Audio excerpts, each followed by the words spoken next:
Yeah,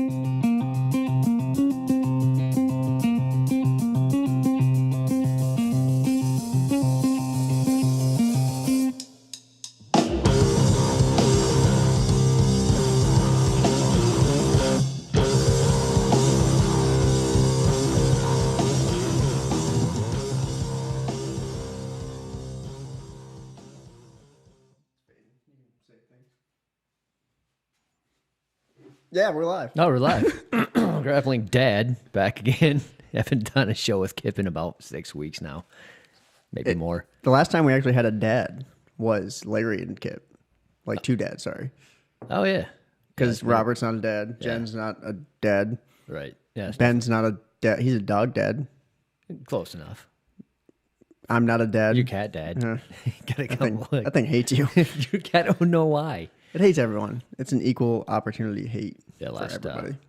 Last week we were wrapping up and leaving, and you were talking about leg locks, and I'm like, hey, let me show you, what I've been working on. And I'm trying to leg lock you, and your cat is beating the shit out of my other leg. It did not appreciate that you were trying to hurt me.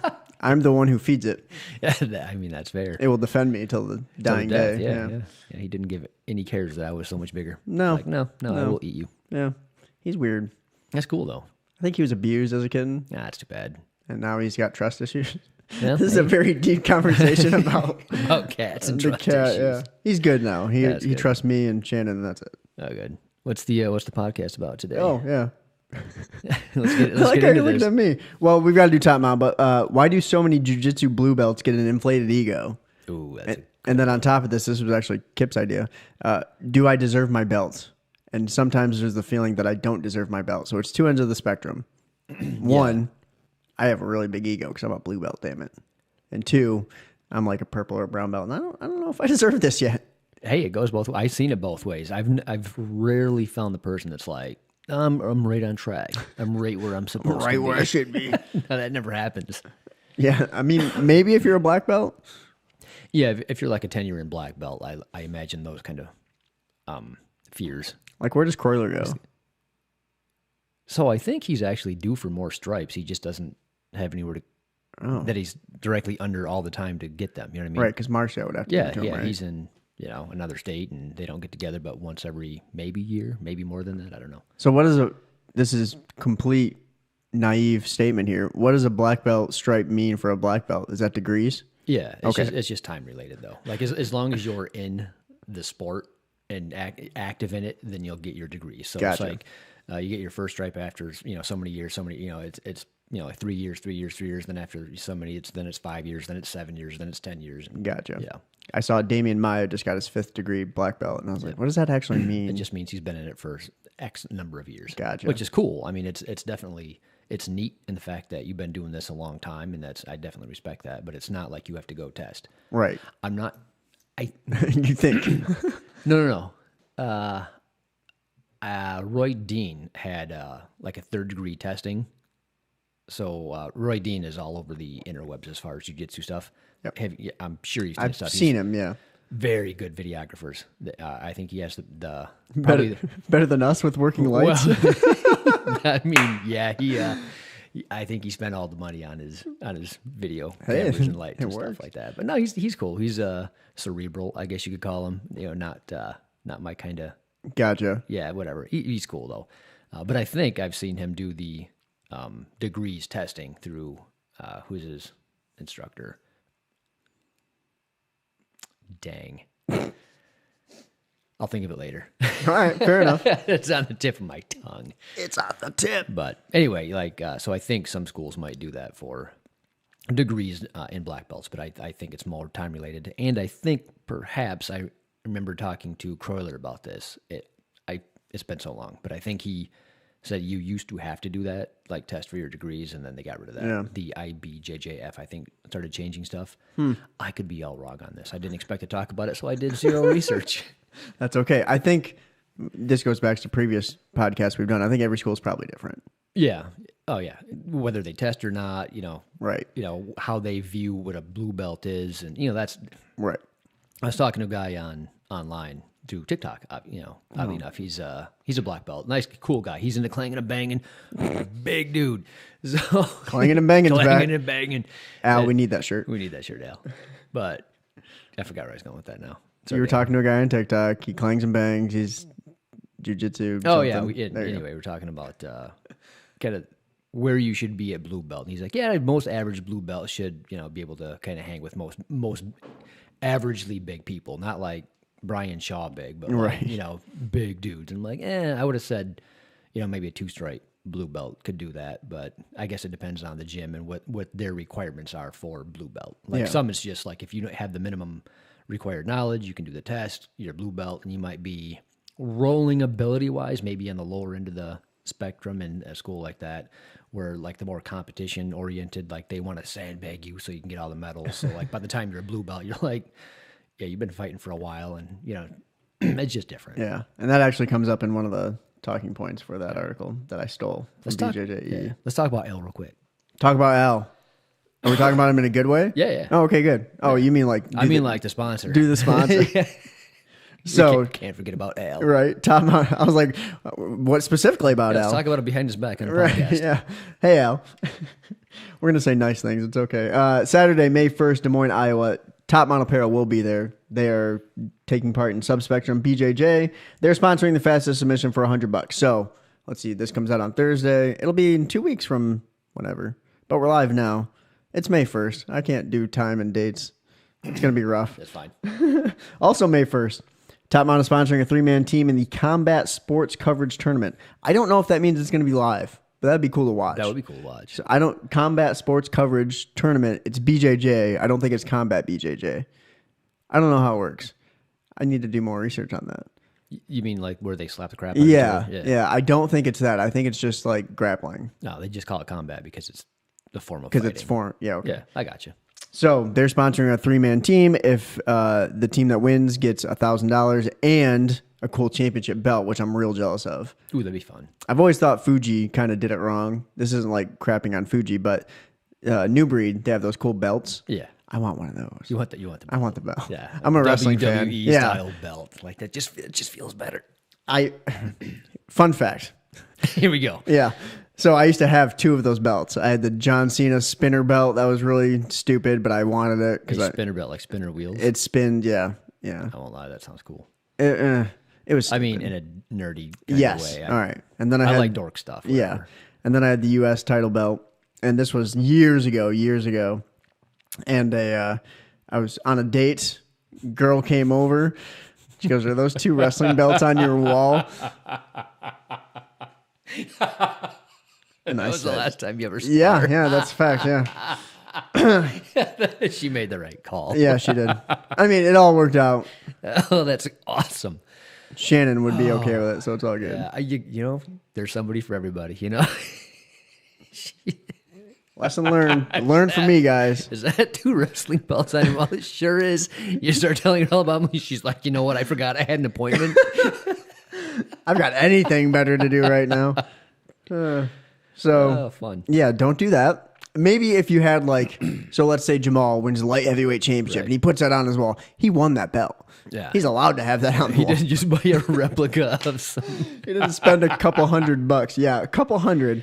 Oh, no, it gets worse. I sold them. It's fine. I made my money back. You probably should have. They'd be worth something someday, like Pokemon cards and whatnot. You never know. Pokemon. I don't know what it is. Pokemon. It's the same thing. Oh, gosh. June 5th, Top Mount's going to be in Nashville, Tennessee. They're helping with the American Grappling Federation tournament. I believe they're going to have a table there. Also, shout out to Top Mount athlete Madison Dobbs. I think that's how you say her name. She's one of the figure competitors. She got 1st and 2nd in her competition yesterday. Oh, that's fantastic. Saw it on Instagram. Good for her. That's awesome. So I'm still not sure why I'm not a figure athlete for a Top Mount. But have you seen him flex in that? What's that hat called? The bowling bucket hat. Thank you. I knew it started with a B. I'm struggling with words. Yeah, have you seen him flex? Clang and bang, bro. Boom. Give him the figure title. Do it. I can't ever get there again. No offense. She looks a lot better than you. Oh, yeah. Well, no offense. Most everybody looks a lot better than me.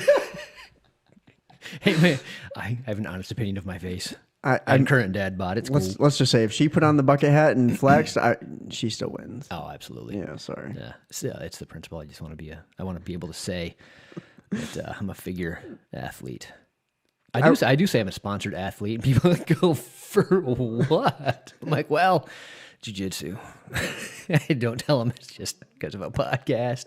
They don't need to know. They don't not know. for his ability. It's because he talks. Yeah. And not even well. I'm like, come at me, bro.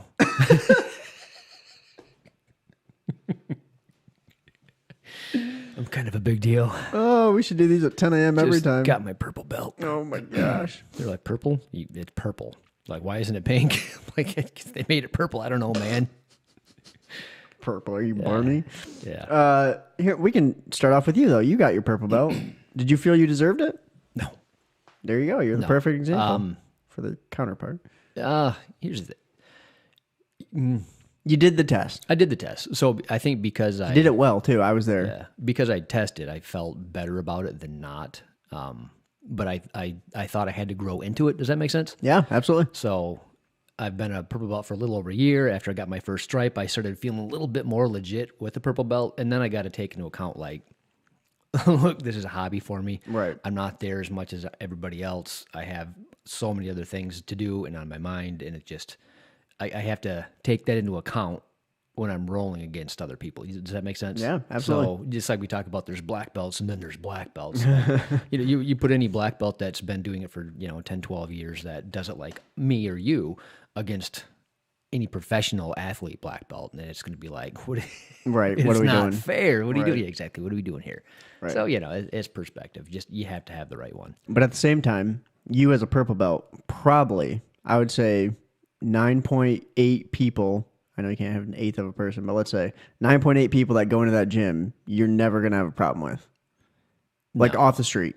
No. Maybe a Frank would give you trouble for a little while because he's a former wrestler and he knows some stuff, but like you'd still handle yourself. Yeah. Yeah. I mean, yeah, and even Frank, like I never, because the gym's big, you know what I mean? And Just say it. You whipped Frank's ass so many times. I did. Come at me, Frank.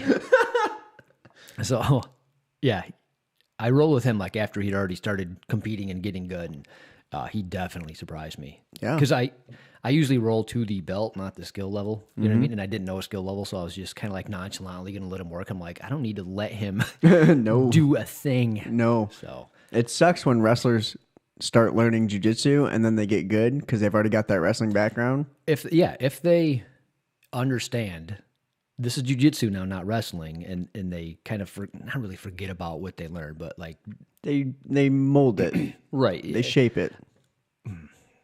I might get a little flack, but yeah, kind of forget about wrestling. But they're still going to have the base. They're still going to have like the fight IQ. Right. And if they can just concentrate on actually learning jiu-jitsu rather than just trying to win the next roll, they tend to do really, really well, I think. Yeah.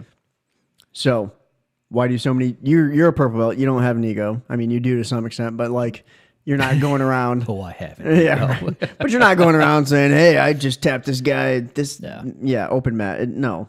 But why do so many jiu-jitsu blue belts get an inflated ego? I can say I don't have that ego whatsoever. If anything, Q always makes fun of me. He goes, "You don't have any confidence in yourself," and I'm like, "No, I do. It's just So I think I don't ramp it up. I don't see the point in it." so you have particular schools that have that culture of no ego, and it's bred into them. It's forced. Like you don't get to be that guy, right? But I think jiu-jitsu as a whole, you get that ego because it takes you a couple of years to become a blue belt. Yeah. And then it's the first time in your life where other people that are bigger, faster, wrestlers, younger come in and you can handle them or at least give them a really, really hard time. So it's the first time in your life you're like, oh, I can fight. You know what I mean? And then you get that, you get that inflated ego. I think it's easy to do. I had that because I didn't have the culture or the influences in my life to stop that. Right. So I had to go through that whole stupid ego thing. And then, old age basically beat that out of me. It wasn't so much of a culture or any one person. Yeah. I think for me, it's just the fact that we have so many good people, both in jiu-jitsu and just like good people in general at our gym, to where it's like, I don't care if I get beat up as long as I'm safe. You know what I mean? I'm not going to win or lose anything on these mats. And Croyler, I put this in our group chat for our Black Line group chat. GSP was talking about you need to play more, not go balls to the wall as much. Just have fun with it, you know? Otherwise, you're going to burn out. And Croyler says, it's almost like I've been saying this for years or something to that effect. Yes, and it's like, yes, you have, but people don't listen for whatever reason. Yeah, and your reply was, and yet people do every roll like it's the world championship in the final round. Yeah. You know? In Nogi, we've had so many times where people are like slamming against the side of the wall trying to do a takedown, and it's like, I get it, you have a competition coming up, but why? Yeah, it's worse when they don't pay attention to their surroundings. Yeah. Like if you have no regard for your fellow teammates that aren't even rolling around you. Doing it wrong? You are doing it wrong. You're doing it wrong. And a guy I know, Bob, I forgot his last name, but he was a purple belt when I was a white belt. Okay. In my first school, and he had his leg snapped in half by somebody that was trying to do a follow through on a takedown that he missed, and they just ran right across the mat into Bob that didn't know they were coming, and broke it. It was in half. It was like one of those really super gory. Oh yeah. In a role that he wasn't even involved in. Exactly. So you're doing it wrong. Like that's the ego thing, right? Like he had to have that takedown so bad, or it's like watching two people like. They're on their knees or however they start, and they slap, they bump, and then they spend the first half of the roll trying to get a dominant position. I'm like, you're not doing jiu-jitsu for half of your roll every single time. Right. Especially if you're newer and you're rolling with other newer people. You know what I mean? Yeah. Just accept a bad position and earn your way out of it. That's that's kind of, I think, a way better way of looking at it. Like I would, that's why I kind of play the dead guard. I'll just lay there. Just do whatever you want. Start from wherever, and I will earn whatever position I get by the end of the roll. Right. If they conversely, like if they're doing that, like if they want to play bottom, then we're just not going to stare at each other, right? So both just laying there. So I always, and this might not be the right way to do it all the time, but I think there's a time and a place of, how would you call it? Words are hard this morning. Words are hard. Yeah, maybe I should have got that coffee. It's not just me, yeah. Forcing your will upon somebody. There you go. You know what I mean? Like being able to do that. I think there's a lot to be said for that. Yeah. But maybe later on, like once you get to a purple belt, like I should have the ability by now to just put you where I want to put you at the beginning of a roll. But if I'm a white or blue belt, if you're accepting a bottom position, I should take that and try to pass correctly and do whatever. But if you're the aggressor, I should just like accept that as well. Like, all right, I'll play guard or play off bottom side control or whatever, and just get good at that so that it doesn't bother you in the future. So the number one reason, supposedly, blue belts get an ego is because they no longer get smashed by other people.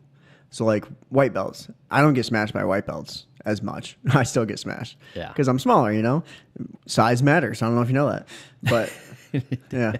So I think. This is where I would substitute the word ego for with confidence, at least for me. So, like, if a white belt comes in and I can tell they don't know anything, it's like, all right, I'm not going to get hurt by this guy. No, I get that. Yeah, there's. So, is that ego or is it confidence? No, there's a difference between ego and confidence, and it might even be a fine line. Yeah, and it can be misinterpreted by people. Sure. Well, I'm sure there's blue belts who take that and they're like, oh, I'm going to smash this guy and use him as bait. Yeah. Well, it's not only confidence as far as your ability, but it's ego. It's not even all bad ego, right? So if you've been a part of a gym for 2 years, you're kind of typically, not always, but part of the group, like you're comfortable being there. Right. Like when you're a white belt and you're under a year and you go once or twice a week, it's hard to fit in. Yeah. Build relationships, but by the time you're a blue belt, typically you have at least your group of friends that you kind of fit in with, and just you have that kind of confidence, and it can look like ego. So when you're comfortable with a group of people and you're hamming it up and just being a dipshit, and you know what I mean, just being that guy, and you don't care what they think because you're already in. It might look to a new guy like, wow, that guy is so full of himself. Sure, that's me to a lot of people because I'm loud and obnoxious, and I know it. Yeah, I talk trash to Chad. Yeah. So eventually the instructor of the school. So if you're a bit on the shameless side and you consider yourself kind of funny and you're part of the in group and you understand that white belts can't really beat you, you you peacock, right? So you go in the gym, they start wearing really stupid spats, and look at me, I got Hello Kitty patches on my gi, and people, well, that was the joke from my kids that I actually thought was really funny. I went on my gi for glass, and I'm like, what the? That's Hello Kitty. That's Hello Kitty on my gi. We're rolling with it. Let's go. But you get that kind, you get that kind of confidence, and it can look very arrogant. Yeah. So. Number 2, competition success. So as soon as you start winning matches in competition, it's like, ooh, I'm a good blue belt. I know some stuff. Yeah, I mean, I get that too. Like if you're winning competitions, that certainly feels good. When I won my cage match, I felt really that. You were ready to go to the UFC. That did more harm than good for my personality. I'm not gonna lie. Yeah. Like when I won a cage fight against another man that wanted to kill me in a cage, I'm like, I can fight. You know what I mean? And then I'm legit. And when you think you can fight, like you just start saying whatever you want to say to people. Like you don't have to pussyfoot around, if you will. Or, I'll just say what I want to say. I'm interested to know what you said to other people. Whatever I wanted. Which, give me an example. I gotta know. How douchey was this Paul? There's some stories. So not to get political. And I won't even say who he's talking about. But, all right, great. A guy from work, came up, and I was talking to an engineer, and another guy came up and was just not really mid-rant, started ranting, like cut me off, started ranting about what a guy said next door, which was, if you voted for X president, you're expletive, just going on down the list. Yeah, nice. And the other guy said, let him say that shit to me. Like, he just kind of puffed out his chest, and I looked at him, I said, I'll say that to you right now. and I don't know this, we don't hang out outside of work. He's just like it's just a coworker that I barely know. And it wasn't even political for you. Yeah, it wasn't. Because I don't care. I honestly, you just wanted to be the biggest dude in the room. I just wanted to be that guy. So I'm like, I'll say it to your face right now. And it's just like, I didn't need to do that. Oh. It was just me wanting to stroke my own ego. That was, that's amazing. It was still funny because he looks at me, he goes, and he stares at me, and he had this look of like, because he was already mad, right? Because somebody was crapping on his president or whatever, and he looks at me, he goes, "Well, you're different." You're different. Which also doesn't help the ego. So I don't know, man. They say jiu-jitsu is a douchebag filter. It's not. I think it just creates as many as Paul's still here. Yeah, exactly. I'm not out yet. Close, but not out yet. I'll say that right now to your face. Yeah, like again. I think jiu-jitsu can do a lot for people.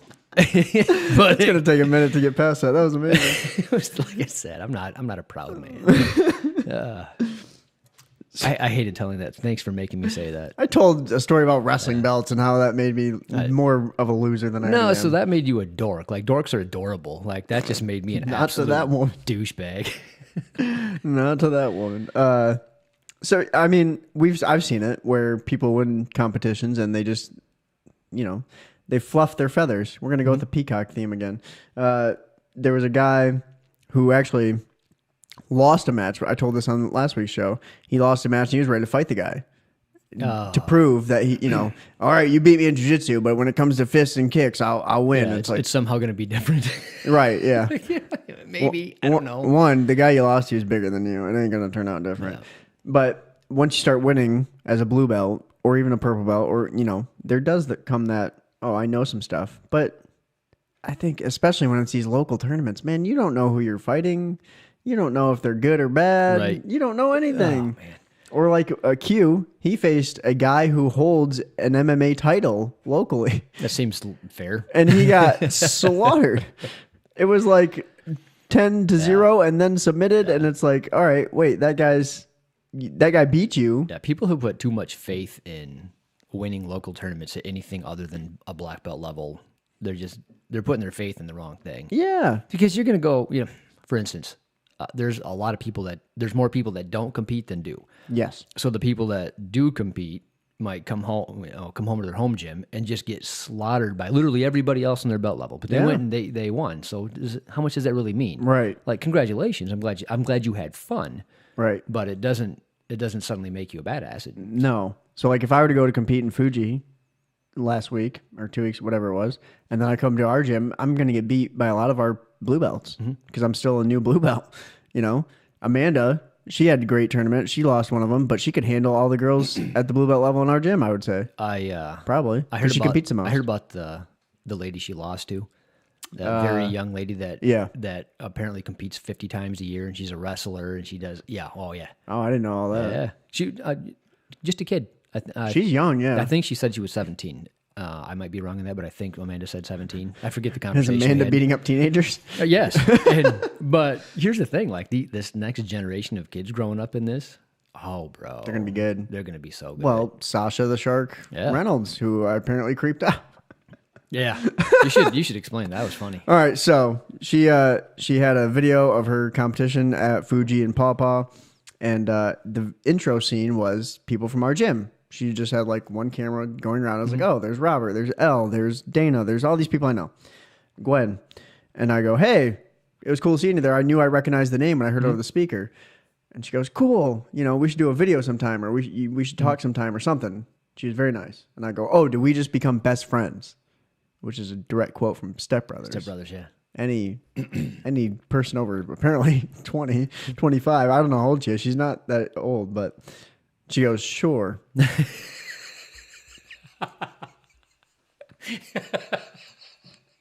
Yeah, you're a creep. Yeah, she made me out to be a creep. Well, to be fair, she made Grappling Dad to be out a creep because it's that Grappling Dad's YouTube. Yeah, that's one of those things where like the proper response is, let's go do karate in the garage. She still would have thought like, no, I do jujitsu, you moron. Yeah. Well, I mean, she should have responded with that. Like that would have been like if she would have seen the movie. She just went, sure. Like, okay, old man. Yeah. And I was like, oh, no. I didn't mean it. I take it back. This went poorly. You can't win. You can't win at all. Sometimes you just throw it up against the wall and see what it sticks. Yeah, if it sticks or not. Yeah, it didn't. It doesn't always stick. Yeah, it fell hard. Yeah. That was a good old-fashioned lead balloon. So anyway, that's a Step Brothers reference. We'll do videos. Yeah, we'll do. Yeah. Well, shameful. Okay. I don't even know where she's like based out of. No idea. But she travels and has tons of videos. I saw one video where she had a cross collar while the other competitor had her in guard. Flip that. She was in guard. Sasha was in guard. The other competitor was holding her up. Does that make sense? Yep. Okay. Cross collar. The ref catches Sasha because the other girl went out. So like cross collar's deep. She's going out and she's falling forward. Ref catches her and then says, keep going. The match didn't stop. Are you serious? Yeah, it kept going. I seen a video of her. She was fighting. She got the win. A grown woman that got really mad. I don't know why though. Like, yeah, look, everything looked legit to me. It looked like a good fight. But whoever she fought that lost was super salty, pissed. Oh yeah. Whoever Dana faced and got an armbar against, same thing. That girl was really mad for some reason. Really? Not at Dana, not at the ref, at her own coach. I don't know what was happening. It was kind of strange. I've got it on video. She's like pointing, like, don't tell me how to do my... I don't know. Don't tell me how to live my life. It's something like that. And I was just like, it's white belt. Just listen to your coach. And again, it's white belt. Don't worry about it. Yeah. I get it. Like, I want to win too. Like, I enjoy the feeling of winning. Yeah. But... I wouldn't know. I don't win. You won a match or two, didn't you? I won silver in one tournament. Is it because there was two people in it? Nope. Or did you actually beat somebody? Nope. I beat two people. Well, hey, there you go. So you know what it's like to win. Lost to a guy. He and I are actually Facebook friends because we faced each other so many times that tournament. I was like, hey, what's your name? Yeah. Did we just become best friends? Yeah, kind of. And he was like, yeah, let's go do karate in the garage. I was like, that's how you do it. Yeah. No, he is just a really cool dude. He trains out of somewhere on the east side in like Saginaw area. And I was like, hey, you're just really chill dude. And like we were making jokes the whole time with each other. And I was like, oh, cool. Nice. And we're Facebook friends. Yeah. See, that's what it should be. You make friends. Just having fun. You can try really hard. Yeah. But make sure you're actually doing jujitsu. Yeah. Which is hard to do at a white belt level. Even blue belt. It's like... I actually coached him at a tournament. I forgot Really? this. Yeah. So he and I faced each other. He got me in a sick choke within like 30 seconds. I was like, oh, well, that sucks. Nice job. Nice to see you again. Get out of my face. You're better than me. And his coach wasn't there for his next match. So I just kind of sat in the chair and just kept saying stuff that I didn't like. Just breathe, turn this way. Like very simple white belt stuff that what am I going to do? I can't coach anyone. No. Unless Chad's typing like a fiend through his computer. Yeah, I could do that, but yeah, it's kind of too late. The lag time makes it too late. I got no. I got Eddie, that infamous Ezekiel he got from guard. From top guard. Yes. So I was coaching Eddie after 2 months of joining the gym. I didn't know anything. I barely knew what base was. So I Facebook Lived it. And Chad, I can just imagine him just like slamming his keyboard. Furiously typing. Yeah. I just yelled everything Chad said. And Eddie won. This was before the Ezekiel. He won his first 2 matches and then Ezekiel. The other coach comes over and he goes, man, you're a really good coach. You must know what you're doing. You just, of course I do. I've been a white belt for 10 years. I'm just really good, man. I was like, Chad, thanks, man. Thanks. Made me look good. I don't know half the words you're saying right now. Yeah, you'll get 0 credit for that. Yeah, Chad coached him. Who the hell's Chad? Chad's not here. Yeah. I'm an amazing coach. Amazing. Been doing it for years. Right. What else we got? Last point for jiu-jitsu blue belts getting inflated ego, comfort level within your own gym, which we kind of talked Yeah, about. we talked about that already. Yeah, like I said, if you feel that that's your home away from home, yeah, you can act like a fool and just be funny. And yeah, if you don't, if you're not part of the culture there, you're not part of the family, if you will, then it just doesn't work out. Yeah. So on the other foot, what happens if you have no ego and you wonder, do I even deserve this belt? This was Kip's idea, but Kip's not here, so we're stealing it. And it flowed with the other thing that I had. So the one thing I always point to is someone determined you either were ready for that belt, if they just give it to you, or you took the test like you. Right. You know, you didn't just go and buy it off Amazon. Right. Someone determined, hey, someone higher than you, I would assume. It has to be, right? Yeah. There's no such thing as lower belts promoting So lower belts. interesting. Here's what I find that at least happened to me throughout the years of training. If I was better than people around my same belt, how come you aren't testing for this belt? Because I think it makes them feel better getting beat up by a higher belt rather than somebody in their own rank or even below. Yep. Like if I'm getting beat up by Frank, we're going to use Frank to death. We'll beat that Frank dead horse. But you know what I mean? Like, well, how come you're not a blue belt? You know, when are you going to test for your purple belt? Because my ego dictates that somebody of a lesser rank or the same rank shouldn't be able to tool me, if you will, like that. So you'll get a lot of those comments as you get better through jiu-jitsu. Like, how come you're not this rank yet? Well, it's not up to them, right? But it might inflate your ego. Like, well, all these other white belts say that I should be a blue belt by now. So then you're going to tell your friends and family, you know, I'm a white belt, but basically I'm a blue belt that just hasn't got promoted yet. My coach said I'm getting real close, though. Yeah. I think white belts, it's just kind of silly to even compare yourself to others. What's the point? There's no point. Yeah. That's all you. Even at the blue belt, any belt level, really. Like, it doesn't matter. Like, by the time you're a purple belt, like, I think that's the level I found that's like nothing else matters. Like, once you're a purple belt, it's like you can roll. Right. Like, I have the potential of catching a black belt maybe once or twice, like, you know, out of 20 times. I'm telling Croy. Some black belts. Well played. Not all of them. Like, maybe the brand new black belt that's 60 years old that trains as much as I do. Like, I'll catch one of those guys. I have confidence. He trains more than that. Okay. I'm just going to start naming every black belt that I know, yeah. I'm telling this guy. I'm starting to eat my words right here. Anyway, there's dumber things have happened in life, you know what I mean? Yeah, this is true. But, you know, at a purple belt level, I think you start caring less about the rank because you're like, you already feel like you've arrived. Yeah. Like, once you get a purple belt, as long as you keep going, like, the chances are really, really good you'll get a black belt. I would hope so. I mean, you're going to keep going, you're getting a black belt. You're going to be that cool dude who takes pictures in front of cars. Yes, I will do that in front of my minivan. He's going to I'm going to get a smoke machine behind my minivan and stare menacingly at the camera. Look at me. I was gonna say, you can just edit the smoking.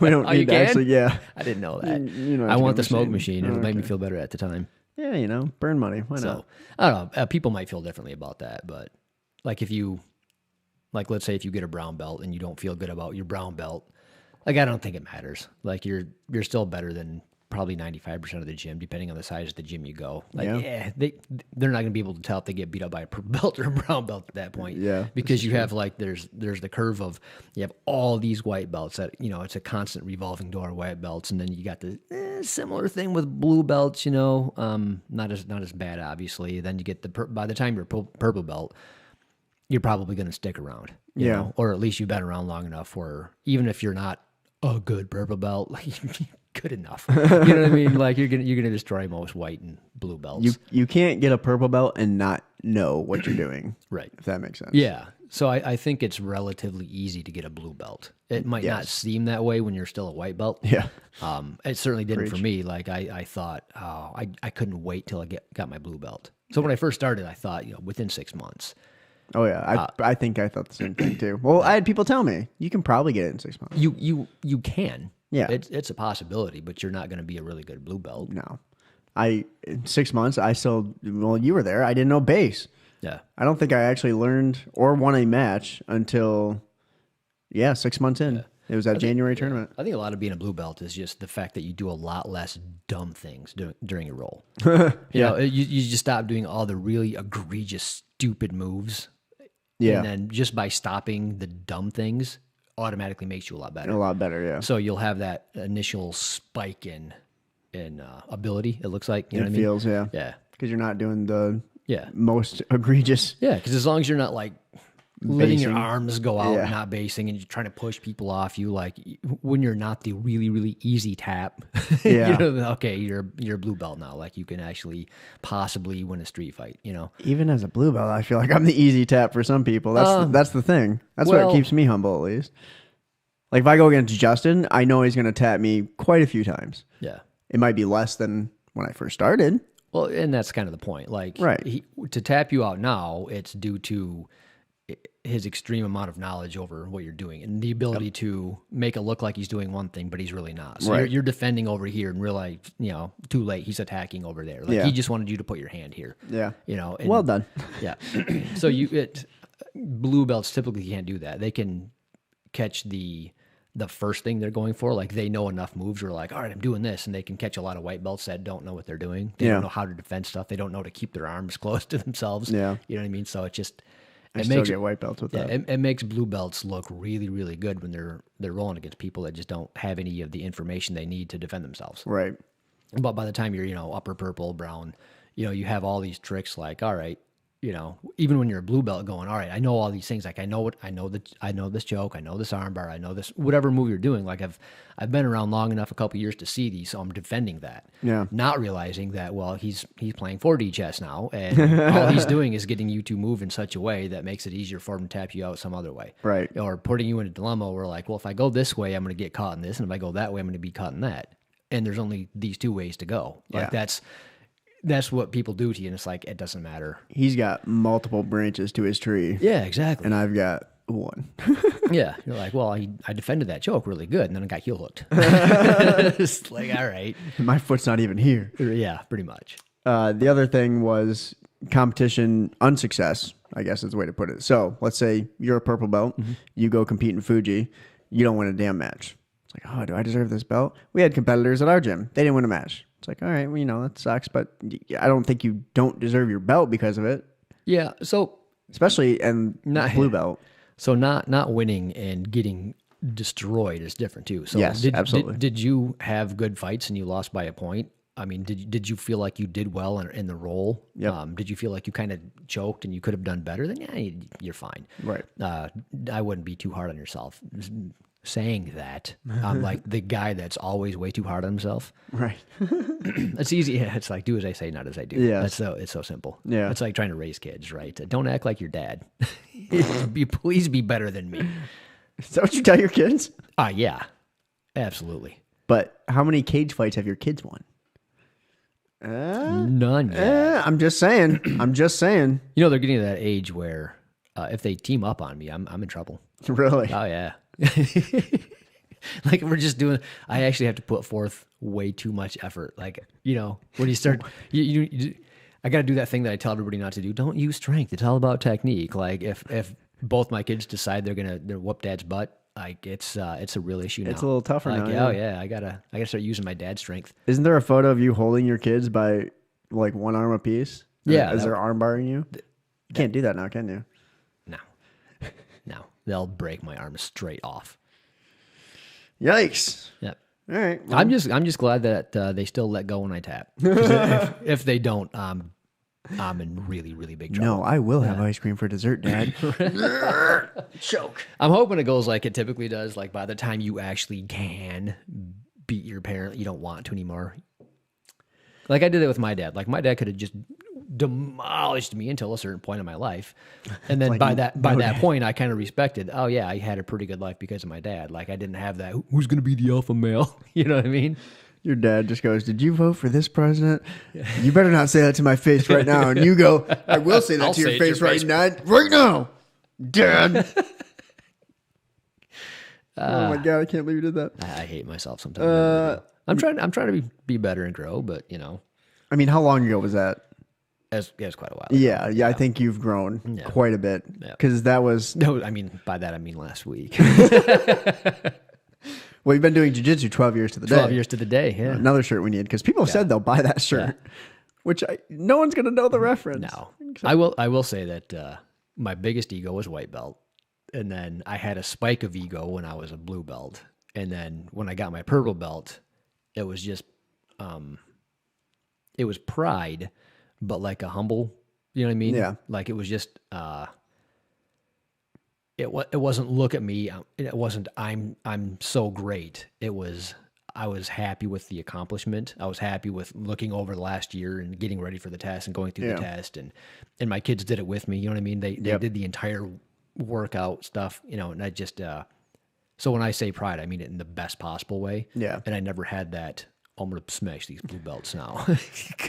Well, I don't think anyone has ego after our tests. Like the amount of you, Ben, and Jesse have had like the most ridiculous strength test as far as the cardio beforehand. And then it's like, all right, now do all these moves.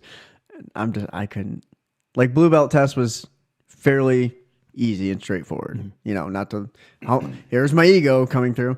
But seeing you guys have to do all that cardio and then the amount of things that you had to perform and do and know, it's like, oh my gosh. Well, not only that, but by the look time forward to you get through the cardio, you're doing a third of the stuff you're required to know. Yeah. Like there's over 200 different moves that you have to be able to execute if they ask you to. So that's a lot of information. Yeah. Especially when it's stuff like it's not my jam. Like I don't do De La Heave. I don't do Spider Guard. I don't do a lot of those. A little bit more. But I have to know Just in case they call for it. Yeah. Yeah. Which is great because after my purple belt test, because I didn't really roll a whole lot leading up to it, I just would practice my transitions. And then when I got back into rolling, it was neat because I'm like, oh, I'm not right here. uncomfortable in any of these positions that used to give me trouble. Yeah. I'm not great at it, but I wasn't like just trying to get out of this position to get to something else. I'm like, oh, I have something to do from here. Yeah. So in that aspect, it was really, really nice. I mean, something as simple as S mount. Like I figured it out through blue belt testing because we have to do the S mount armbar from mount, and I was just like, I never used S mount because I didn't understand it. I'm new to MMA. I'm new to jiu-jitsu as a whole, and then I'm just like, oh, this is actually a really dominant position to be. Yeah. If I can hold it and I have everything correct, it's like, oh, this is really effective. Yeah. If you do it really good, you can tap them out just with the pressure. Yeah. You know? Which some people have come close on me. I've never obviously done it to anyone, but Yeah, usually by the time I get into S mount and I kind of like free the arm, like I don't need to fall back into the arm bar. Yeah. Like I can either just pull the arm straight up, or they're just kind of like they understand it's futile, so you start tapping. just take it. Yep. So the other last point was you passed the test, or your coach determined. So like, am I the right belt? You passed the test. Yeah, unless you didn't pass the test. Yeah. It's one of those things. Like if your coach is giving you belts or stripes, like just have faith in the coach. Like he knows what he's looking for, and he's basing it based on you in particular. He's not basing it on, some average you fall into the class. It doesn't matter. Right. Right. I remember I got my one stripe right after I rolled with Chad, and like it wasn't a good roll for me. Chad was obviously better than me and able to handle me, but Weird. You're right. But afterwards he goes, you moved a lot better than you did as a white belt. And you were thinking, I could see like the gears turning. Obviously, he's going to tap me out. He knows a little bit more. He's the coach, right? But like he saw progress, so he's like, yeah, I get it, stripe. Yeah. To me, that's like, hey, you're learning, you're knowing stuff. Now keep going. Yeah. As a non-coach, then just somebody that tries to help people like you. Yeah.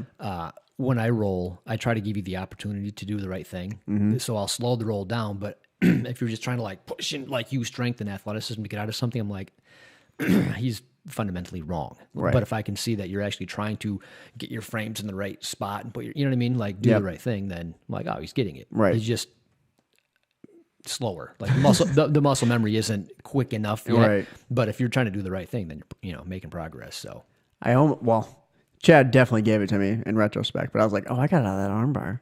Like I escaped perfectly. It's like, nah, he was testing me. I always wonder what other people think when I let them escape stuff. Because I want to see them do the right thing. And if they do the wrong thing, I usually say, no, Go flip back. your hips the other way, walk around. And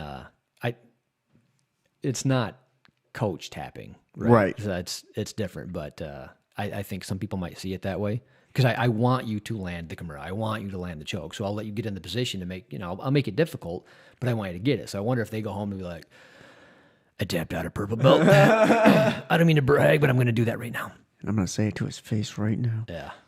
So I actually saw an article in correlation in, I don't know. It's about a brown belt who is demoted to purple belt. I've heard of this happening a couple times. So the demotion was simply because this purple belt got it from X gym, went to another gym for a couple years, moved away, whatever, got a brown belt there. And then it's like, oh, job took me back home. I don't know if this is the case, but I'm, creating the story here. Came back to his home gym, his regular gym, as a brown belt. And everyone's like, oh, that's weird. Coach took it away and said, you're a purple belt. That seems like a jerk move. Seems a little weird. I wouldn't do that. You have to. I don't know all the nuance, obviously. Maybe the testing curriculum's a little different. Maybe he got awarded it for one thing, and then he comes back. It's like, you didn't do our test. I don't know all the details, obviously, but yeah, every gym has their shtick and how they handle things and do things. But I think if somebody left the gym because they moved, right, and spent 2 years studying jiu-jitsu somewhere else, and somebody else thought they were worthy of a brown belt, right, just let that go, man. Yeah, I don't know. So I know, like Mike, he had a blue belt from years ago from a different school, and Chad said, you can keep your belt. Yeah. You earned it. I don't know all the details, but you clearly walked in with a blue belt for a reason, and he's seen him roll. It's like, all right, blue belt stuff. And he's like, no, I want to go through the curriculum here and learn it here. And it's like, I respect that. Honorable, it's respectable, It's great, but... yeah, because I had just gotten my blue belt, well, I guess it was about a year. 12 years ago to the day. Yeah. Before I went to Black Lion, I didn't think he was going to take my blue belt. No, you didn't do our curriculum. So no, he's like, but when you do the purple, you need to do all this stuff, right? And I think that's more than fair. I would say if you're that concerned that he's not an actual brown belt, make him do the test and earn it. I don't know. Yeah, I don't think I would ever demote somebody. Yeah, that seems like if you come into a gym and it like ego. Well, yeah, exactly. Like we said, like there's different requirements at different gyms. Like everybody has a little bit different. Like it should all be close enough, but it's still going to be different. Sure. So if you have a guy from another gym or a girl from another gym came in and you just don't think they're worth that belt, like let them grow into it. Yeah. Just help them out until they're, that belt. So that maybe they can be a purple belt for 6 years rather than 4 years. Right. Who cares? Right. In the grand scheme of life, as long as you're doing the thing and progressing, you really shouldn't care about how many stripes are on whatever color belt. It doesn't matter. Well, especially if that person's competing, like they're going to find out real quick if they're a brown belt, Yeah, and I think there's, depending on the competition, like if you're winning gold at blue belt level for so long, they don't let you compete in blue belt anymore. They'll bump you up. They bump you up regardless of your belt. So right. they're like, no, we're gonna have sandbaggers. Like right. You'll get away with that for a little bit, but That's how it works in tennis too. So in tennis, you get a rating, and based on that rating, that's the league you fall in. Once you go to nationals, like so, I went to nationals 2 years ago, and they're like, "Oh, he's winning matches at nationals. He's got to get bumped up." Yep. And now that I'm bumped up, I'm like, I don't know if I belong in this one. Yeah, but that's kind of how you grow too, right? Yeah, So, I mean, I have definitely grown more as a tennis player, but it's like, this sucks right now. yeah. I will say the nice thing about ranking up when you don't feel like it is it pushes you to get better so that you feel like you do earn that rather than staying complacent at a white belt or blue belt or purple belt. You may be like, I'm good enough, and there's no expectations at whatever belt. Right. So it's easy to hide behind being a lower rank because, like everybody says, well, I'd rather be the white belt beating up blue belts than a blue belt getting beat up by white belts. And Who cares? who cares? Like the fact that bothers you or that's in your mind shows me that you have too much of an ego about the thing. Yeah. Like just go there, learn and roll and make corrections. Right. That should be it. But so many people care so much about the rank that they let it ruin their fun. You know? Yeah.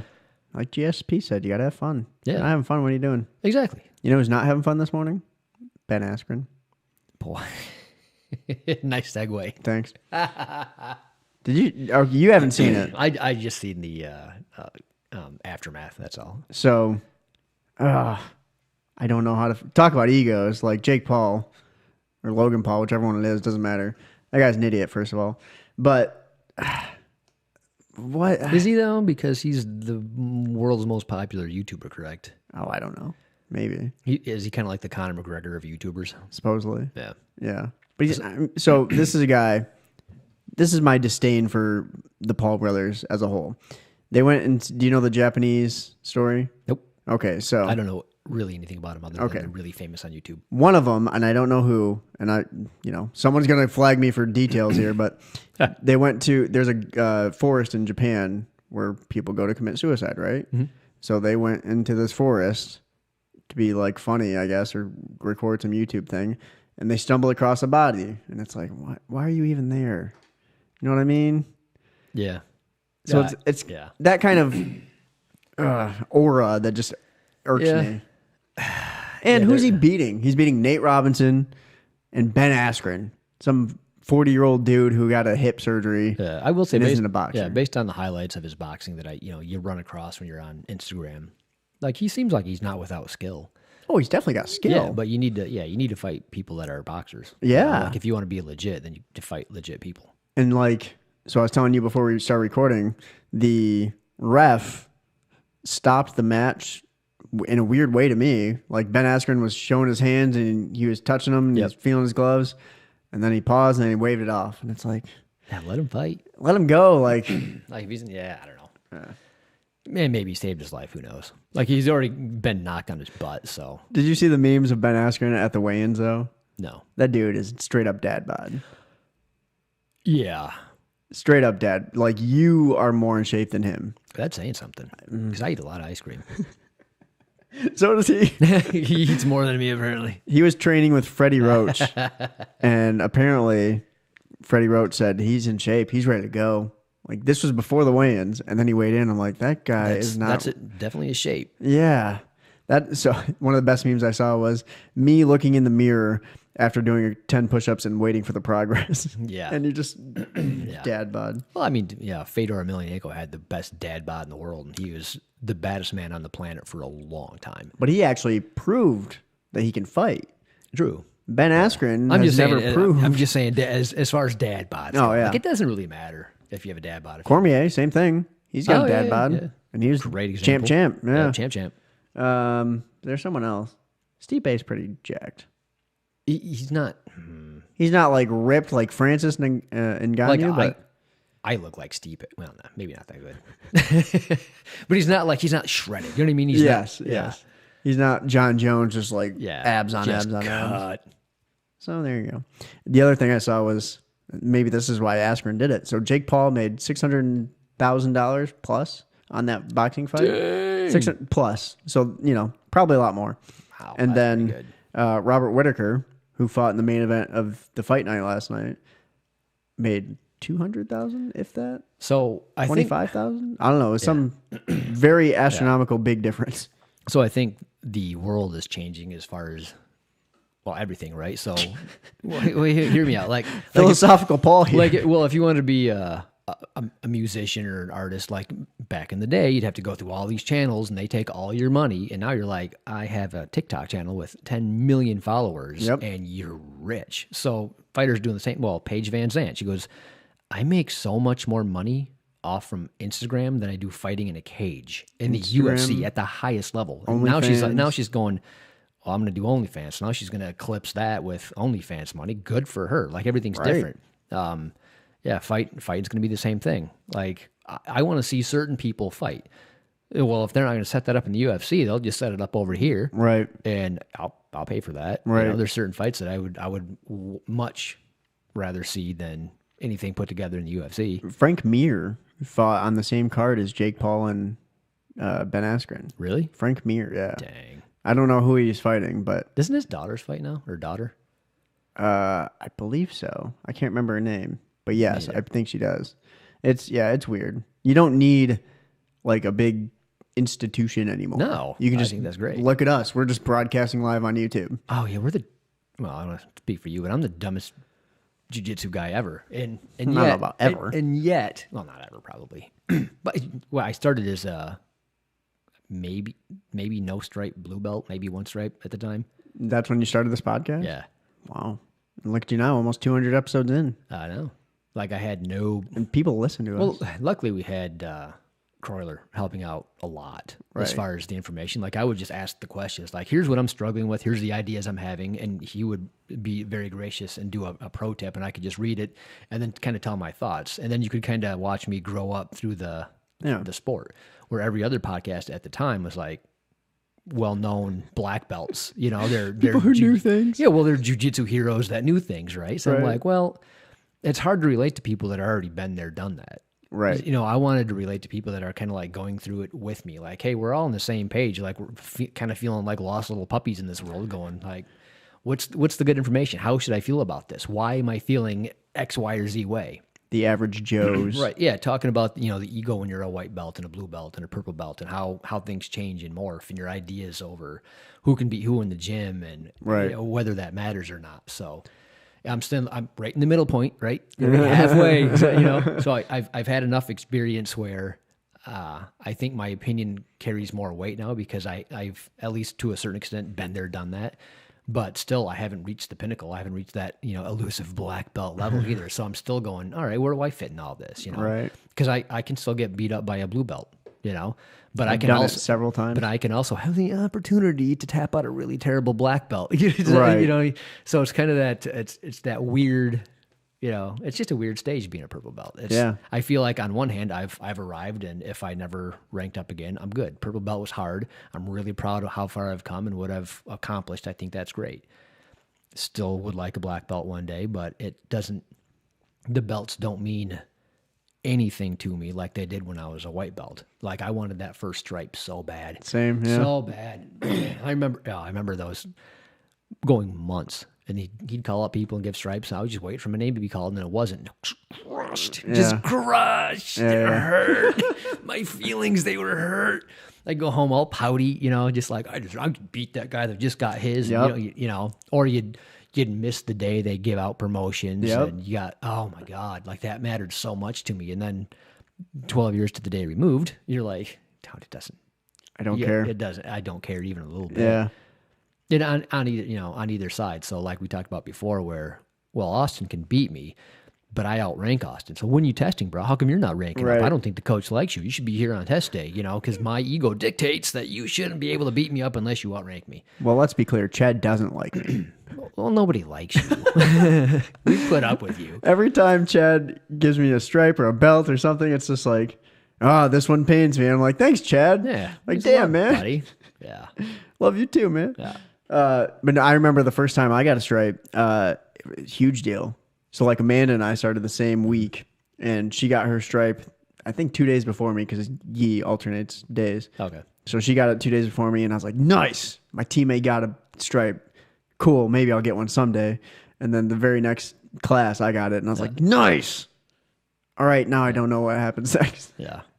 But, you know, you always have the, I'm not sure how much you hear, but the locker room talk when people get stripes and they kind of backstab and backbite a little bit and who got what and who, he got 3 stripes in 5 months. And that's, please people don't. Every time I hear that, I always try and be like, not the dad of the locker room, but I've been here. I understand it a little bit. I've got some sort of understanding of how jiu-jitsu works. Not a lot, but as far as Black Lion as a gym, and I'm just like, guys, it's okay. You'll get a stripe too someday. Yeah. And who cares if they test before you? So that was something I compared myself to Amanda a lot because Amanda and I started at the same time. She tested 6 months before me. Mm-hmm. And I was like, why am I not on the same page as her? It's like, oh, she goes way more than I do. Exactly. She goes down to coilers a lot, and she's a savage. And even that, right? So let's say you went the exact same amount of times. Like you're there on the same day every day, and she tests or she ranks up before you. Who cares more? Who writes notes down? Are you there? What here's my problem with people, I guess, with this mindset and other people ranking up faster. Like there's some people that they look at, their own footage. They're recording themselves and they're trying, they're asking questions. They really, really care. They're deep into jiu-jitsu. And then other people are like, I'm here when they're here. Yep. Well, there's a difference between being here and being present, you know what I mean? Like paying attention and doing the right thing and trying to get the reps in and being serious. Like just because you're there doesn't mean you're serious, even if you're there the same exact times as somebody else. So you have to keep that in mind too. And people don't think of that. They're just like, well, I have my 50th class. I should get a stripe. I'm physically here. Yeah. Well, she's there and she got 50 classes in and she got a stripe before me. But when she's here, she's doing the work. Right. Or how many people are taking that time during drills to just kind of mess around. And it's like, no, you're not going to advance as quickly if you're not taking the drill seriously. Yeah, there's the people that do it, 5 times each side switch, and then they're done until everybody else is done. Then there's the people that just keep on going, and they'll get in every class 25 to 50 more reps than everybody else. You accumulate that. Yeah, exactly. Yeah. So there's a lot of behind-the-scenes stuff that people don't think about, and they're getting salty about the fact that they're not ranking up. Well, you're not doing the same thing they're doing, even though you're here at the same time every day. Right. So, I don't know. Or the coach hates you. Or the coach hates you. Well, here's you joke, but... No, I mean, I'm sure it happens. Yeah, but you have through no fault of anybody, and sometimes through fault of anybody, depending on the school you go to, is if you're part of the good old boy system, and we all have heard of that, like either work, school, whatever sports, you got the good old boy system, like, hey, you're my friend, we hang out, I'm going to, you're going to get promoted a little faster, no matter what you're doing. And as wrong as that is, it's part of the thing. It's human nature. Human nature, yeah. You got, but the coaches' kids keep on getting ranked up and nobody else, it's 100% wrong. Also, human nature. You gotta fix that, know. That's going to happen anywhere. Yeah, the boss's son is now the CEO. It's like, that's weird, huh?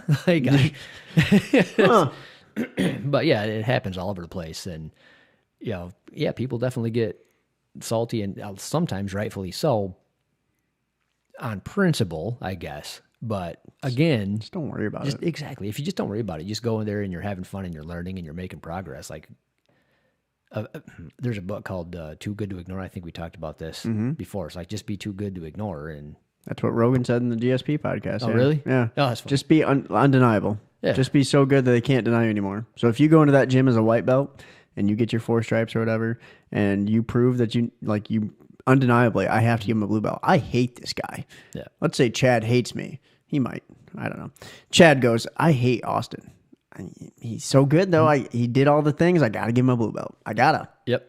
And then it's like, I hate this guy. But he's so good, I got to give him a purple belt.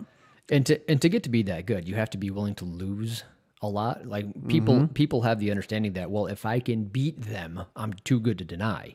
But a lot of it is he's always trying to do the right thing despite losing. Right. Which will pay dividends in the future. It just takes longer to beat people with technique. Right. Like, it's easy to beat somebody with size and strength and speed, athleticism of any kind, flexibility, Ben. You know what I mean?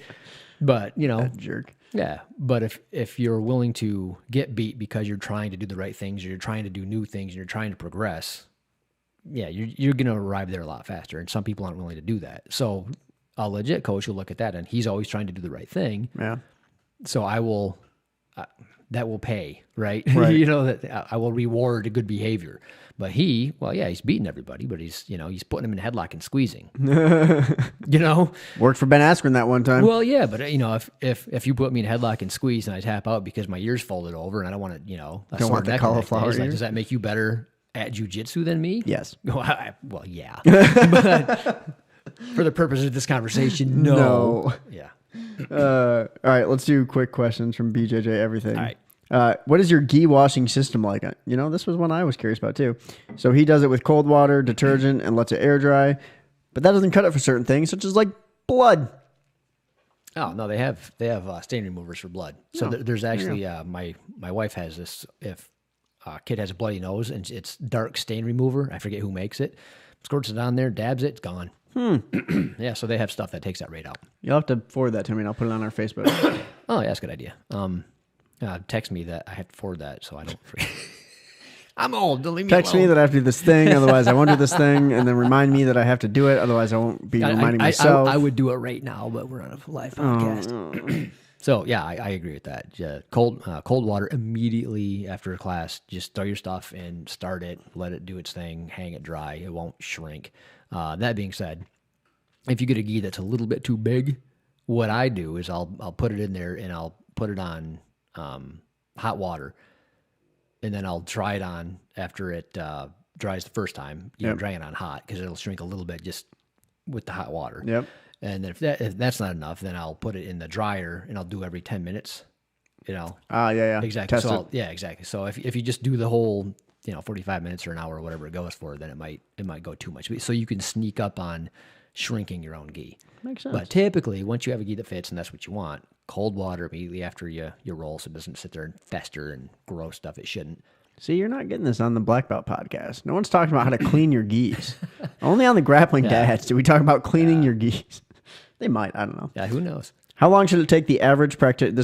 This was kind of a funny one, but I went for it. All right. How long should it take the average practitioner who trains BJJ 3 times a week to be able to dominate most street fights? I don't know if like Jorge Masvidal was asking this because he just wants to get back into street fighting or what, but I mean, it depends. what a weird question. Okay. Check the YouTube too. Let's go with this. We'll go with if you fought your twin. Like, that's the only fair way to do it, because if I fight Brian Shaw, then I will have to train for 32 years every day of the week. You still won't win. And I still have a very good chance of him just landing on me wrong and breaking me in half. Right. Luckily, there's not many Brian Shaws out there. Typically, the professional athlete bodybuilder, and we've had a professional bodybuilder, and we've had a professional strongman show up in our gym. I think that might have been pre-you. Oh, is this Jonathan? Yeah, Jonathan was I remember him. Nice, super nice guy, but yeah, he took his shirt off, and I asked him to please put it back on because he was making me feel bad about myself. He actually works out at the tennis club I play at. Oh, nice. Yeah. We make fun of him for skipping leg day. No, that's funny. And there's another guy, forget his name, super nice guy, but he's winning strongman competitions. Wow. And yeah, he posed a lot of problems. But once you're mid blue belt, let's say, like you might not tap him out, and you might actually get your butt kicked, but he's not going to tap you out. Does that make sense? Sure, yeah. So that's not dominating a street fight. Right. But that's surviving a street fight. Right. So that's taking somebody that's clearly outclassing you physicality wise, and at least you can like hang on long enough to get a bouncer over there, tire him out. It's gonna save your life. So by the time I'm gonna go mid-level blue belt. I could be persuaded. It depends on the mid-level blue belt, but that's my arbitrary. That makes sense. You should be able to save your own life in like a bar fight by at least hanging on to a huge athletic person long enough so the bouncers come over or breaks it up. Get some help. Yeah, you're not going to die. You're not going to just feel up and just get beat on. Well, we had 2 CrossFit guys come to Nogi because Justin trains there, and I know Ryan personally, and Ryan joked like, "Take it easy on me," before we slapped and fist bumped, and I was like, I'm just a white belt, bro. At the time, I was just like a 2-stripe white belt, and he choked me. He got me. And it's like, this guy doesn't know a damn thing, and he was able to get me in a headlock, and I'm done because he's bigger than me. Yeah, so there's CrossFit swole, bro. Yeah, there's your average human, and then there's people that they're bodybuilders, they're strongmen, they do CrossFit, they're just, they're not average. Right. But if you take, your average, not athletic, but works out sometimes, you know what I mean? They're not a professional at something. They're not above average, but they're bigger, they're stronger. They work out some, or they had worked out before. And then, you're Austin, right? Yeah, 155 pounds soaking wet. I'd still say it. In order for you to win that fight against a more average human being, white belt level, maybe 6 months in, you won't die. A year in, you might be able to beat him, but probably not dominate. 2 years in, you probably just toy with him. Yeah. If it's somebody your own size, like I said, you're fighting your twin that doesn't train, 6 weeks. Right. So if you're fighting your twin and you've trained jiu-jitsu for 6 weeks and you go 3 days a week and they haven't trained at all, dude, you're going to destroy them. Did you see that video Roy sent us about I think it was a fake gun, but 2 guys come up to this guy in the middle of the street. And he slams him and the guy starts screeching like, ah! It didn't look fake. That slam looked hard. No, the slam was good. I think he had a fake gun. Sorry. Oh, yeah, I got you. Because that guy didn't, he waited and then he goes, okay, and then slammed the guy. Yeah. I have seen videos where, a robber will go into a bar or something like that, and they're robbing the bar, and he's trying to take everybody's money, and there's just one guy, and he's like, "Give me your phone." He's like, "No," and he's putting the gun up against his head. He's like, "You're not getting my phone, bro. I'm giving you nothing," and didn't get shot. Wow. Just didn't care at all. Like, give me your money. No, you can take all their money. I'm not going to stop you, but you're not getting anything from me. Like, bro. Damn. Like, what have you gone through? How many wars have you fought? Right? Doesn't know jiu-jitsu, doesn't know anything martial arts. Yeah, he looked like a fatter version of me that's balding. He just kind of sitting there drinking his whiskey or whatever, and he's like, I don't care. He's had a good life, Yeah, everybody else is cowering and just shaking. They're scared. I mean, they're hiding under the bar tables. They're throwing wallets at him, and this guy, one guy's like, nah, bro. So it could have been one of those guys like, that's a gun, that's cute. Right. Watch this. I was reading the Reddit comments, and I feel like someone zoomed in and was able to tell the gun was fake. I don't know. But he did not. Yeah. He waited a second. He goes, what are you doing? Oh, you're doing this? Slam. Yeah. Put his knee into his back, and the guy starts screeching like an owl. Yeah. I seen another guy. He was a cashier at I'm guessing, a gas station. And the guy came in, and he's, holding his, he didn't. That was just because of COVID. Didn't even didn't have his mask on, so he just used his shirt sleeve, and he pointed a gun. And the guy looked down the barrel, was like, "It's an airsoft gun." And he just nonchalantly put his elbow up and goes, "Go ahead and shoot." And the guy cocked his head and just slowly walked out the door. It's like, got caught. I mean, at least but to have the wherewithal to realize that the toy gun, that's pretty legit. You got some cojones. He's been through some stuff. Yeah. Last one. It's a huge paragraph, but I can sum it up pretty quickly. 12-year-old daughter trains about 2 years. She's been training about 2 years. It feels like she's getting burned out. She trains 5 to 6 days a week and has recently started making excuses to skip practices. Before, she would never make excuses. She'd always get her, be ready to roll in her gi. She'd come home from work and be like, all right, let's go. And she'd be ready. Now it just seems like she's not feeling it as much. Not wanting to compete, not wanting to go to practice. Yeah, burnout's a real thing, especially for kids. 12 years old, she's been training for 2 years, 5 to 6 times a day. Man. If you've been training 5 to 6 times per week, right, not per day. 5 to 6 days a week. There you go. There you go. You were right. Give her noon, 2 p.m., 4 p.m. Yeah, let her find something else, man. Let her go do volleyball or whatever, baseball, whatever she wants to do. Maybe say, why's it got to be volleyball? Here's why. Because Kip and Jen Dice and Addie came home, and she was just going, yeah, we got Mercy again in soccer. And I said, maybe you should try volleyball instead. That's why it was in my head. I was just trying to make you out to be a bad guy. A bad guy, yeah. It didn't work. You misogynist. I'm like, they can play football. I don't care what they do. Right. Just try something else, yeah. Just because you might go, all right, this isn't what I thought it'd be. I like jiu-jitsu, is something I'm good at. I have a lot of skill. Or maybe just, hey, don't go 5 or 6 days a week. Go once a week. Go once every other week. Take a break, dial it back. Yeah. Sometimes if you take, so for me, my break has been too long. I'm starting to not care. I'm starting to not care about going back at all. It's just one of those things that happens.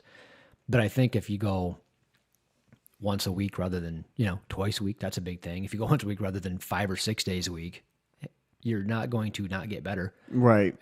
At 12. Yeah, you'll be fine. Like, Right. just give her a break. Go less. Maybe, ask her, hey, I think this is really important. I don't want you to quit. It's something that I think is worth your while. Let's, if you want to do something else, fine. Like if you want to get involved in whatever sport, let's make that the focus, but we'll still be part of the gym. We'll still do jujitsu. Like if he does jujitsu with his daughter, like, hey, once a week, you and dad are going to practice some stuff just to kind of keep it fresh, keep it in your mind. We're not going to forget about it. Yep. Please do that for me to make me feel better as a dad. And when you get back to it, it's not going to be so bad if you don't do it for full time for a year or 2 or whatever it takes. If you want to get into rugby, you know what I mean? Does that make sense? No, that was actually one of the things that she suggested. So should I let her skip a week or two, or should I drop it down to 3 to 4 days a week, or maybe get her a new gi to get her excited? She's trying to figure out. Drop it down to 3 or 4 days a week. I'm like, that's still a lot. That's still a lot, yeah.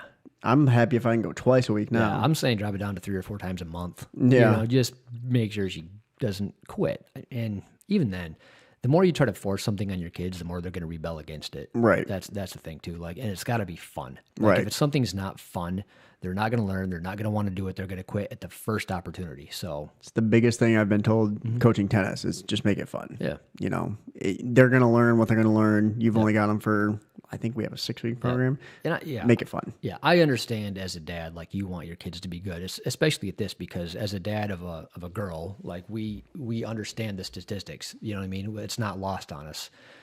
So we want our daughters to be able to fight and fight really good. So doing that, we tend to be like that we talked about earlier, like the tiger mom. As a dad, we become the tiger mom. Like, you're going to do this, and we're coaching them through everything, and everything they do, we're like, no, put your foot here, do this, do that, and it's very well meaning. Right. And I understand that. So I'm not mad at the coaching, the helping, the idea behind it, but I think it does more harm than good, because, as a little girl, they want to make their dad happy. They want to make their dad proud, and then they're going to get burnt out on that and not care eventually. So Right. As long as they're doing it and having fun, maybe give them 1 or 2 tips, because they're not going to remember put your hand here, do this, your weight should be here, put more pressure there.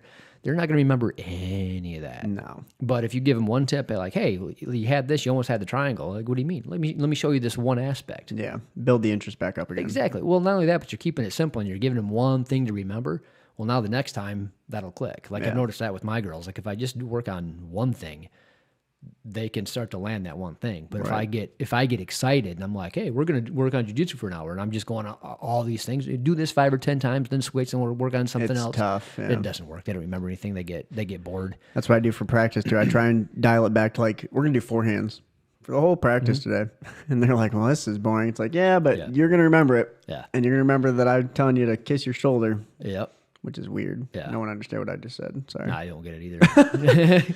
So your thumb goes to your shoulder. Your thumb kisses the shoulder, not the boys. That's what we always said that in middle school tennis, because I had a female coach, and she would tell the females this, and then she'd slip and be like, tell the boys same thing.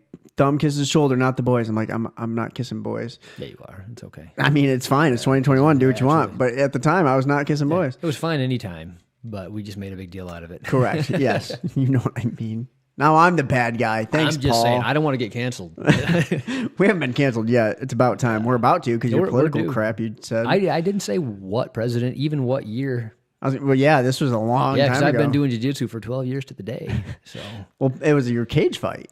yeah. So your cage fight was how many years ago? Oh, when did I do that? That was actually before I started training jiu-jitsu. Yeah, so that was. 2008, I think. was my So cage now I know exactly which president you were talking about. fight. Actually, I don't. Carry the one. I wasn't allowed to vote then. Was I voting in 2008? I was voting in 2008. I think that was the first one I voted in. Oh, that's funny. I don't know. Anyway, Yeah, it doesn't matter who I vote for. I'm always disappointed.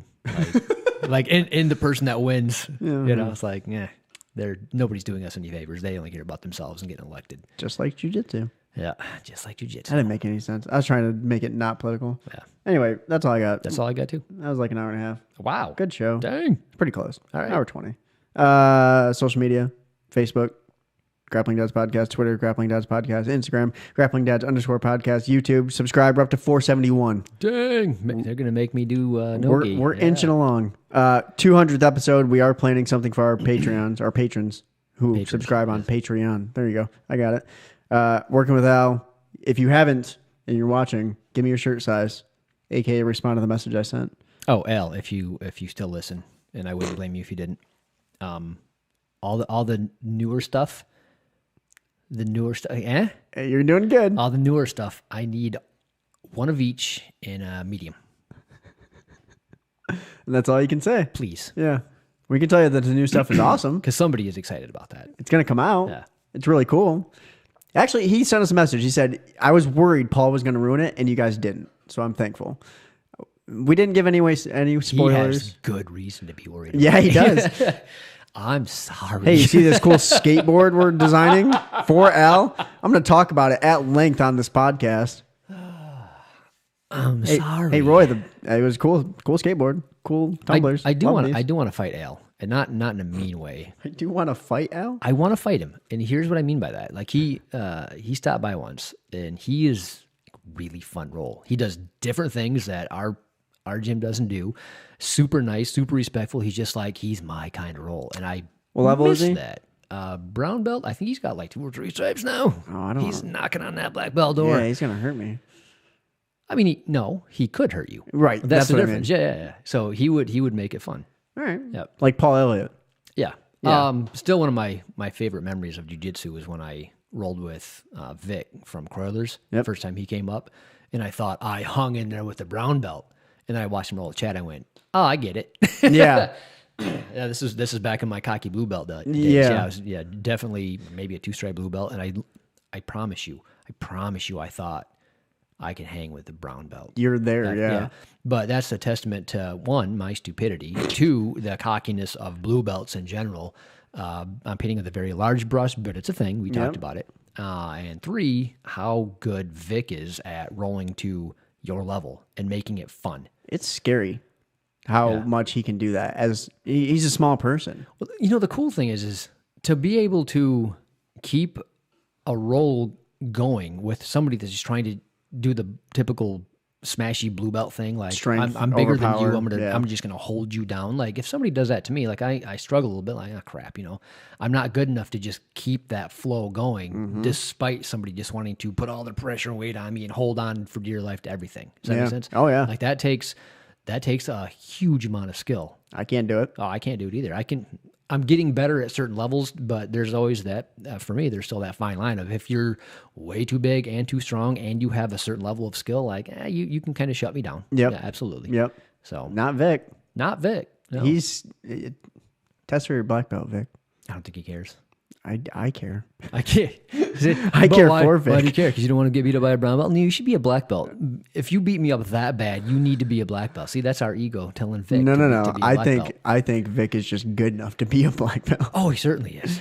But So just do it. yeah, I just think that such things don't matter to certain people. And he's like, I don't care. Yeah. Also, I've been hearing about this black belt test since I started. I think he was going to test in the November that I started, and then it didn't happen. And I was like, I want to go see a black belt test I would love to see it. because I think we get to see the second part of it maybe. Yeah. And then it was going to happen 6 months later, and it didn't happen. Yep. And it was going to happen a year later, and it didn't happen.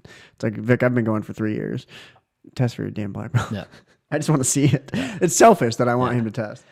I think if your goal is to just get good enough so that when you roll with a high level person, they don't think that you absolutely suck. Yeah. Like you might get utterly destroyed, but at least you're doing all the right things. You're flowing. You know what I mean? You're not a terrible roll. Like just get to that point, and then you're doing pretty good. Like that's when jiu-jitsu I think becomes a lot of fun. The more I do jiu-jitsu, the more fun it becomes. Yes. So Absolutely. yeah, hang in there. We said we were going to end this like 10 minutes ago, and then we kept going. Don't quit. There you go. I got to go press that button. Wow. Look at that. Great end to that podcast. I like it.